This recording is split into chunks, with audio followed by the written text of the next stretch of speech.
శ్రీ గురుభ్యో నమః. అనంతకోటి బ్రహ్మాండ నాయక రాజాదిరాజ యోగిరాజ పరబ్రహ్మ శ్రీ సచ్చిదానంద సద్గురు సాయినాథ్ మహారాజ్కి జై అని స్తుతిస్తాం. ఎవరినండి? మనకు తెలుసున్నదే షిరిడీ సాయిని, సాయిబాబాని మనం ఆ విధంగా కొలుచుకుంటూ ఉంటాం. ఈ సాయిబాబా ఎవరు? షిరిడీ సాయి ఎవరు అంటే ఆయన ఎవరో కాదు, పిలిచినంతనే పలికే దైవం షిరిడీ సాయి. అసలు సాయిబాబా ఎవరు? దేవుడా, యోగీశ్వరుడా, అవతార పురుషుడా? ఎవరు ఎలా పిలిచినా ఆయన మాత్రం భక్తులను ఆదుకునేందుకు భూమిపై వెలిసినటువంటి ప్రత్యక్ష దైవం. ఆధునిక యుగంలో మనుషుల మధ్య నడయాడి శ్రద్ధ, సబూరి అనే సన్మార్గాలను బోధించినటువంటి ఏకాదశ అవతారం షిరిడీ సాయి.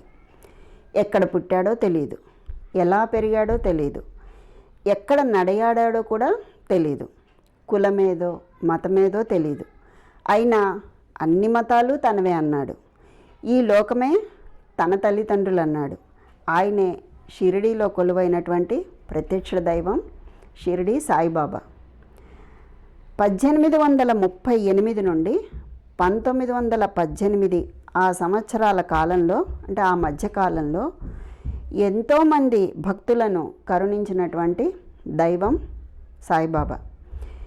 శ్రీ సాయి సచ్చరిత్ర పారాయణానికి ముందు ఒక్కసారి మనం ఈ బాబా చరిత్రను అవలోకనం చేసుకుందాం. అంటే ఈ పారాయణానికి ముందు ఒక్కసారిగా ఆయన ఎవరు, ఎక్కడి నుంచి వచ్చారు, ఏమిటి అనేది కొద్దిగా చూద్దాం. 1854లో 16 ఏళ్ల ప్రాయంలో తొలిసారిగా సాయి షిరిడీకి విచ్చేశారు. కానీ కొద్ది కాలానికే అంతర్ధానమయ్యారు. అంటే చిన్న వయసులో వచ్చి కొంతకాలం షిరిడీలో ఉండి మళ్ళీ అంతర్ధానం అయిపోయారు. అంటే వెళ్ళిపోయారు, ఎవరికి తెలియదు ఎప్పుడు వెళ్ళారు అనేది. ఆ తర్వాత 1858లో ధూప్ఖేడ్ గ్రామానికి చెందినటువంటి చాంద్బాయి పాటిల్కు తొలిసారిగా దర్శనమిచ్చారు. ఎలాగా తెలిసిందే అందరికీ. తప్పిపోయినటువంటి పాటిల్ గుర్రాన్ని చూపించి ఆ మహిమను తెలియచేశారనమాట. అంటే ఆ గుర్రం పేరు బిజిలీ. బిజిలీ అని పిలవగానే చక్కగా పరిగెత్తుకుంటూ వచ్చేస్తుంది ఆ గుర్రం. అలా చూపించి మళ్ళీ షిరిడీలో ప్రత్యక్షమయ్యారు. అదే ఏడాది చాంద్ పాటిల్ బంధువుల పెళ్లి బృందంతో కలిసి మళ్ళీ షిరిడీకి వచ్చారు. ఈ బాబా ఆగమనాన్ని చూసినటువంటి ఖండోబా మందిర పూజారి, ఖండోబా అంటే పరమేశ్వరుడు, ఈశ్వరుడే అన్నమాట. ఆ షిరిడీలో ఖండోబా దేవాలయంలో ఉన్న ఖండోబా ఈశ్వరుడు, ఆ పేరుతో ఉంటాడు అక్కడ. ఆ ఆలయ పూజారి మహల్సాపతి.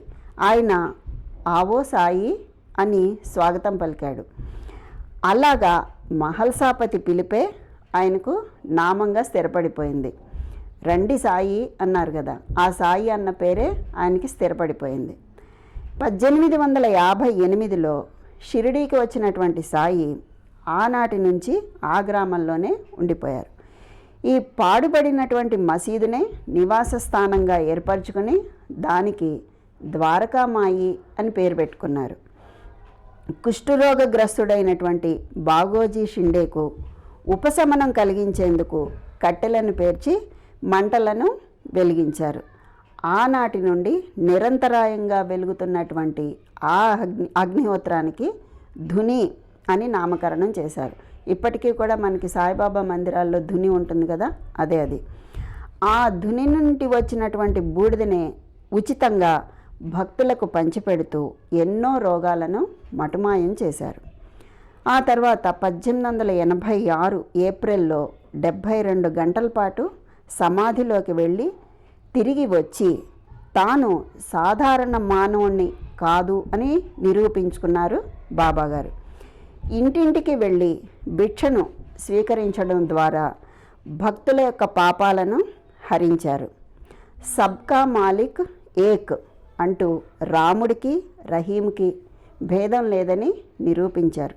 ఇలా ఎన్నో మహిమలను చాటినటువంటి సాయి ప్రియభక్తుల సమక్షంలోనే 1918 అక్టోబర్ 15 మధ్యాహ్నం 2:30 గంటలకు విజయదశమి రోజున సమాధి చెందారు. సాయిబాబా సమాధి చెందిన తర్వాత నాటి భక్తులంతా కేవలం సమాధికి మాత్రమే నిత్య పూజలు చేస్తూ హారతులను ఇచ్చేవాళ్ళు. ఆ తర్వాత కొద్ది కాలానికి బాబా ఫోటోను ఓ వెండి పీఠంపై ఉంచి నిత్య పూజలు చేయటం మొదలుపెట్టారు. భక్తులు సమాధితో పాటు ఈ ఫోటోను కూడా దర్శించుకుని సాయికి ప్రత్యక్షంగా సేవ చేసిన అనుభూతిని పొందారు. ఇప్పటికీ కూడా అలాగే ఆ పూజా కార్యక్రమాలు ఇప్పటి వరకు కూడా అలా జరుగుతూనే వస్తూ ఉన్నాయి. ఈ సాయిబాబా పారాయణం భుక్తిని ముక్తిని ప్రసాదిస్తుంది. షిరిడీ సాయిబాబా గ్రంథాలను పారాయణం చేయటం వల్ల మనసులో చెలరేగేటటువంటి కలతలు కల్లోలాలు తగ్గుతాయి. సుఖశాంతులు అనుభూతిలోకి వస్తాయి. పిలిస్తే పలికే దైవం సాయిబాబా తన భక్తులను కంటికి రెప్పలా కాపాడుతాడు. బాబా పూజకు ఎలాంటి ఆడంబరాలు అక్కర్లేదు. తిథి వార నక్షత్రాలు కూడా చూడనవసరం లేదు. తలుచుకోగానే చేసుకోవచ్చు. పిలవగానే పలికే దైవం. తేదీలతో దిక్కులతో కూడా సంబంధం లేదు. వర్ణ వర్గాలతో నిమిత్తం లేదు. ఎక్కడి వారు ఏ భాష వారు అని కూడా చూడాల్సిన అవసరం లేదు. సాయిబాబా పూజ ఎవరైనా ఎప్పుడైనా ప్రారంభించవచ్చు. సాయిబాబా పూజకు ఏ హంగులు ఆర్భాటాలు అవసరం లేదు. ఫలానా సామాగ్రి కావాలి, ఫలానా విధంగా పూజ చేయాలి అని నియమాలు నిబంధనలు లేవు. సాయిబాబా గ్రంథపారాయణకు కావలసిందల్లా ఒక్కటే, అదే భక్తి భావన. సాయిబాబా లీలలు పారాయణం చేయాలి అనుకుంటే గురువారం ప్రారంభించడం శ్రేష్టం. అంటే మిగతా రోజుల్లో ప్రారంభించవచ్చా అంటే చేయొచ్చు. భక్తి ప్రధానం. ఇక్కడ ఎలా చేసినప్పటికీ కూడా మనసు పెట్టి చేయడం అనేది ప్రధానం. ఎందుకంటే షిరిడీ సాయిబాబాకు ఇష్టమైనటువంటి రోజు గురువారం. అలాగే బాబాకు ప్రియమైనటువంటి నైవేద్యం పాలకోవా కనుక పూజలో పాలకోవా నైవేద్యంగా సమర్పించి నలుగురికి పంచవచ్చు. కానీ అందరూ స్వీట్ షాపుల్లో కొనుక్కొచ్చి నైవేద్యంగా ఇస్తూ ఉంటారు ఆ బాక్స్ని. కానీ అలా చేయకూడదు. వాళ్ళు ఎప్పుడు చేశారో, ఏ పాలతో చేశారో, ఎలా చేశారో, ఎవరు చేశారో, శుచి శుభ్రంగా చేశారో ఇవన్నీ మనకు తెలియదు కదా. అందుకని వాటిని ఇచ్చే కన్నా మన ఇంట్లో మనం ఒక్క బిళ్ళ చేసి ఆయనకి నైవేద్యం పెట్టినా, పాలకోవా బిళ్ళ పెట్టినా అని ఎంతో సంతోషంగా తీసుకుంటాడు. బజార్లో కొనుక్కొచ్చి పెట్టడం అనేది అంత సరి అయిన పద్ధతి కాదు. అలా పెట్టకూడదు కూడాను. అందరూ చెప్పేది, పెద్దలందరూ చెప్పేది కూడా ఇదే. మనకి సమయం లేకపోతే ఒక దండం పెట్టుకుని పట్టి బెల్లం పెట్టినా ఆయన సంతోషంగా తీసుకుంటాడు. కానీ అక్కడ కొనుక్కొచ్చి పెట్టడం అది ఎన్ని రోజులదో కూడా తెలియదు. మన ఇంట్లో మనం అప్పటికప్పుడు శుచిగా స్నానం చేసి చక్కగా చేసుకుంటాం, చక్కగా తాజాగా పెడతాము. అది ఏనాడు చేసిందో, నెల రోజుల క్రితం చేసిందో, వారం క్రితం చేసిందో, ఎప్పుడు చేసిందో, ఎవరు చేసిందో ఏమీ తెలియదు మనకి. అలాంటి కన్నా మనం చేసి ఒక చెంచాడు నైవేద్యం పెట్టినా మనస్ఫూర్తిగా ఆయన తీసుకుంటాడు. అందువల్ల ఆ విధంగా చేస్తే బాగుంటుంది. అలా చెయ్యాలనే మన పెద్దలు కూడా మనకి సూచిస్తూ ఉన్నారు. పెద్దల మార్గాన్ని అనుసరించడం మనకి శ్రేయోదాయకం కదా. కనుక ఆ విధంగా నలుగురికి పంచిపెట్టవచ్చు. ఈ సాయిబాబా చరిత్ర, సాయిబాబా లీలలు మొదలైనటువంటి ఈ పవిత్ర గ్రంథాలను పారాయణ చేయాలనుకునే వాళ్ళు గురువారం నాడు ప్రారంభించి బుధవారం నాటితో ముగించుకోవచ్చు. ఒక సప్తాహంలో పూర్తి చేయలేని వాళ్ళు, అంటే సప్తాహం అంటే 7 రోజులు, 7 రోజుల్లో పూర్తి చేయలేని వాళ్ళు 2 లేదా 3 వారాల్లో పూర్తి చేయవచ్చు. నిత్య పారాయణ కూడా చేయవచ్చు. కానీ పారాయణ చేసేటప్పుడు మాత్రం శ్రద్ధ భక్తి ముఖ్యం. ఆయన చెప్పేదే అది, శ్రద్ధ సబూరి. సాయిబాబాకు భక్తిగా 2 కాసులు సమర్పించాలి. అందులో మొదటిది నిష్ఠ, రెండోది సబూరి. ఇవి మాత్రమే సాయిబాబాకు తన భక్తుల నుండి ఆశించేటటువంటి కానుకలు. అలాగే పారాయణ పూర్తయ్యాక 2 రూపాయలు తక్కువ కాకుండా బాబా ట్రస్టుకు దక్షిణగా పంపాలి. అంతేకాకుండా ఈ సాయిబాబా గ్రంథాలను పారాయణం చేయటం వల్ల మనసు ప్రశాంతంగా ఉంటుంది. అనుకున్న పనులు నిర్విఘ్నంగా పూర్తవుతాయి. సాయిబాబా భక్త సులభుడు. భక్తిగా ప్రార్థిస్తే మన చెంతనే ఉంటాడు. బాబాకి సంబంధించిన రచనల అన్నింట్లో కూడా సాయి సచ్చరిత్రే చాలా గొప్పది. సచ్చరిత్రను పారాయణం చేయడం అంటే బాబా ఉపదేశాలు, బోధనలు, నీతుల్ని ఆకళింప చేసుకోవడం, ఆకళింప చేసుకుని మనల్ని మనం సంస్కరించుకోవడం, తన పట్ల పరిపూర్ణమైనటువంటి శ్రద్ధను, విశ్వాసంతో కూడిన భక్తినే బాబా భక్తుల నుండి ఆశిస్తారు. నిరంతరం తనని జపించే వారిని సప్త సముద్రాలు కూడా దాటిస్తాను అని చెప్పి వారి కష్టాలు కడతేరుస్తానని స్వయంగా బాబాయే చెప్పారు. అటువంటి బాబా సచ్చరిత్ర పారాయణ చేసేటప్పుడు కొన్ని నియమాలు మాత్రం తప్పక పాటించాలి. ఏంటవి అంటే, పారాయణ ప్రారంభించే రోజు శుచిగా తలస్నానం చేయాలి. పారాయణం చేసే సమయంలో ఎవ్వరితోనూ మాట్లాడకూడదు. పారాయణకి ఆటంకం కలిగించే ఎలాంటి వస్తువుల్ని దగ్గర ఉంచుకోకూడదు. అంటే సెల్ ఫోను, రేడియో ఇలాంటివి దగ్గర పెట్టుకోకూడదు. సచ్చరిత్ర పారాయణానికి కులమతాలు లేవు, వయోభేదాలు లేవు, లింగభేదం లేదు. ఎవరైనా దీనిని పారాయణ చేయొచ్చు. చిన్న పిల్లల నుంచి పెద్దవాళ్ళ వరకు ఎవరైనా చేయొచ్చు. కడతేరని సమస్యలతో బాధపడేవాళ్ళు సాయి సచ్చరిత్రను వారం రోజుల పాటు పారాయణ చేస్తే ఫలితం ఉంటుంది. పారాయణాన్ని ప్రొద్దున్నే ప్రారంభించాలి. ప్రత్యేక సంకల్పంతో పారాయణ కనుక చేయతలిస్తే ఆ వ్యక్తి పేరుపై లేదంటే సమస్యను ఉద్దేశించి ఒక్క రోజులో పారాయణాన్ని పూర్తి చేయాలి. అంటే మాకు ఏదైనా ఒక పని కావాలనుకోండి, ఆ పని కావాలి అనుకుని సంకల్పం చేసుకుని ఒక్కరోజు పారాయణ చేసుకోవాలి. అలాగే గురు పౌర్ణమి, విజయదశమి, శ్రీరామనవమి, దత్త జయంతి ఇవన్నీ కూడా బాబాకి ఇష్టమైనటువంటి రోజులు. ఈ రోజుల్లో సచ్చరిత్ర పారాయణ చేయటం అనుకూలిస్తుంది. అంటే అన్ని అనుకూలాన్ని, ఏ సమస్య అయినా ఉన్నప్పుడు ఆ సమస్య పరిష్కారం కావాలనుకున్న వాళ్ళు ఈ రోజుల్లో కనుక చేయగలిగినట్లయితే ఆ సమస్యల నుంచి బయటపడతారు. అలాగే పారాయణానికి ముందు యథాశక్తి బాబాకి నైవేద్యం పెట్టాలి. అలాగే మనలోని అహంకారాన్ని, అసూయ ద్వేషాలను అన్నిటినీ కూడా పక్కన పెట్టాలి. బాబా రూపాన్ని గుండెల్లో ప్రతిష్ఠించుకొని సచ్చరిత్రను పారాయణం చేస్తే అభీష్టాలు ఇట్టే నెరవేరుతాయి. అంటే మీరు పారాయణం మొదలుపెట్టిన దగ్గర నుంచి పూర్తి అయ్యే వరకు కూడా మీకు బాబానే కనిపించాలి. అంటే అంత నిష్టగా చేయాలి అని చెప్తున్నారు. తర్వాత పారాయణ అనంతరం సచ్చరిత్రను దానం చేయాలి. అంటే ఆ సచ్చరిత్ర పుస్తకాన్ని దానం చేయాలి. వాళ్ళ చేత కూడా సచ్చరిత్రను పారాయణం చేయించగలిగితే అంతకన్నా మించింది లేదు. బాబా చెప్పిన వాటి అన్నిట్లో కూడా ఇవన్నీ కూడా ముఖ్యమైనవి. ఈ విధంగా చేసినట్లయితే బాబా అనుగ్రహం తప్పక లభిస్తుంది. ఇంకా కొన్ని ముఖ్యమైనటువంటి వాక్యాలు చెప్పారు బాబా గారు. అవేంటి అంటే, నేనుండగా భయమెందులకు, అతనికి మొదలు లేదు తుది లేదు. అంటే నేను ఉన్నాను కదా, మీ భారాన్నంతా కూడా నా మీద వేసి మీ పనిని మీరు చేయండి. మనకు ఒక దాంట్లో కూడా చెప్తారు, కర్తవ్యం నీ వంతు కాపాడుట నా వంతు అని చెప్పి ఒక చోట చెప్తాడు భగవంతుడు. అలాగా ఆయన మీద భారం వేసి నీ కర్తవ్యాన్ని నువ్వు చేసుకుంటూ వెళ్తే ఆయనే కాపాడుతాడు. కానీ ఆయన మీద నమ్మకం ఉంచి నిష్ఠతో చేస్తే మీ భారాన్ని, మీ కష్టాన్ని కూడా ఆయన మోస్తాడు, ఆయన తీస్తాడు. ఆయన చెప్పినటువంటి కొన్ని వాగ్దానాలు ఉన్నాయి. అవే 11 వాగ్దానాలు.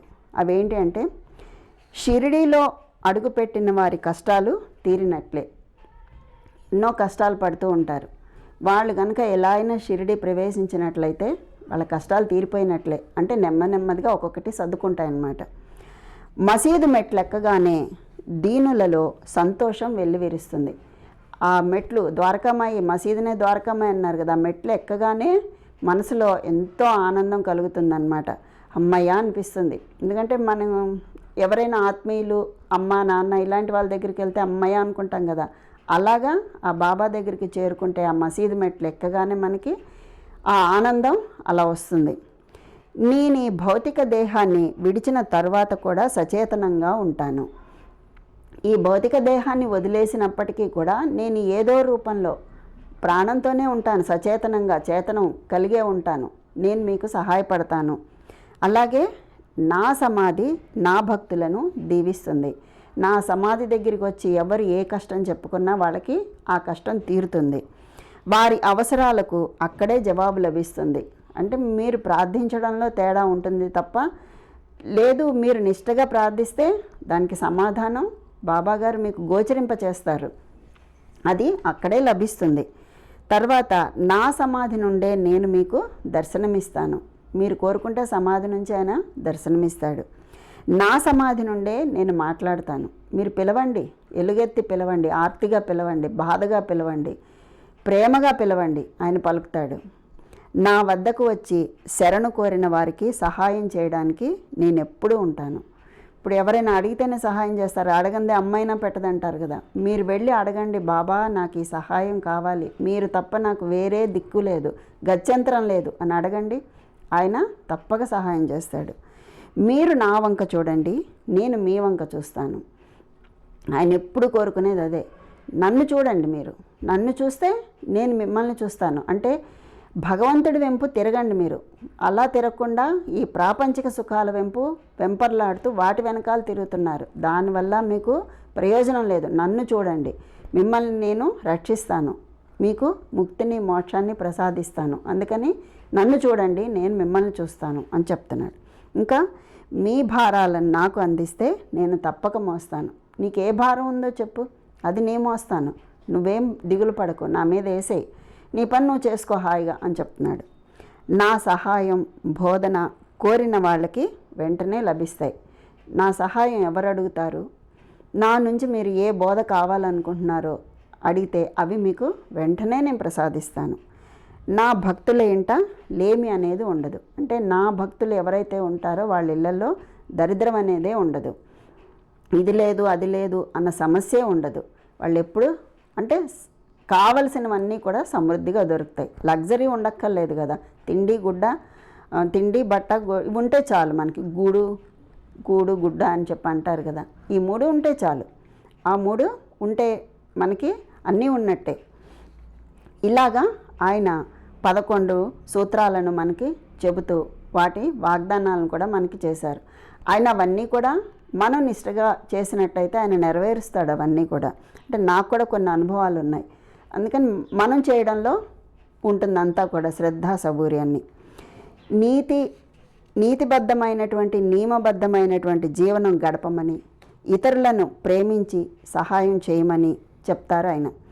తన భక్తులకు 2 ముఖ్యమైన లక్షణాలు అలవర్చుకోమని చెప్తారు. అవి మాటిమాటికి ఆయన అదే చెప్తూ ఉంటాడు. ఏంటవి అంటే అవి శ్రద్ధ అంటే విశ్వాసం, భక్తి, దీక్ష ఇవి కలిగి ఉండాలి. రెండోది సబూరి అంటే ఓర్పు, సహనం, సాధన. ఎంతో ఓర్పు ఉండాలన్నమాట. ఒక కష్టం వచ్చింది, ఆ కష్టం తీరాలి అంటే కొంత సమయం పట్టింది. ఆ సమయం వరకు మనం ఓర్పుగా ఉంటే తప్పకుండా కష్టంలోంచి బయటపడతాం. అందుకు మనకు కావాల్సిందల్లా శ్రద్ధ, సబూరి. ఇవి 2 అలవర్చుకోమని ఆయన పదే చెప్తూ ప్రతి మనిషికి చెప్తూ ఉంటారు. అలాగే నాస్తికత్వాన్ని తప్పుపట్టారు. అశ్రద్ధ చేయకుండా బాధ్యతలను నెరవేర్చాలని, వ్యామోహానికి లొంగకుండా తృప్తులు కావాలని ఉపదేశించారు. అంటే ఉన్నదాంతో సంతృప్తిగా ఉండండి, ఏ వ్యామోహాలకి లొంగకండి అని చెప్పారు. అంతేకాకుండా ఆ అనంతకోటి బ్రహ్మాండ నాయకుడు, రాజాదిరాజు, యోగిరాజు, పరబ్రహ్మ శ్రీ సచ్చిదానంద సమర్థ సద్గురు సాయినాథ్ మహారాజ్ యొక్క దివ్య చరిత్ర సాయి సచ్చరిత్రం. దాని గురించి రోజు ఒక అధ్యాయాన్ని చెప్పుకొని ఆ షిరిడీ సాయి యొక్క అనుగ్రహానికి పాత్రలవుదాం. శ్రీ సచ్చిదానంద సద్గురు సాయినాథ్ మహారాజ్కి జై. స్వస్తి.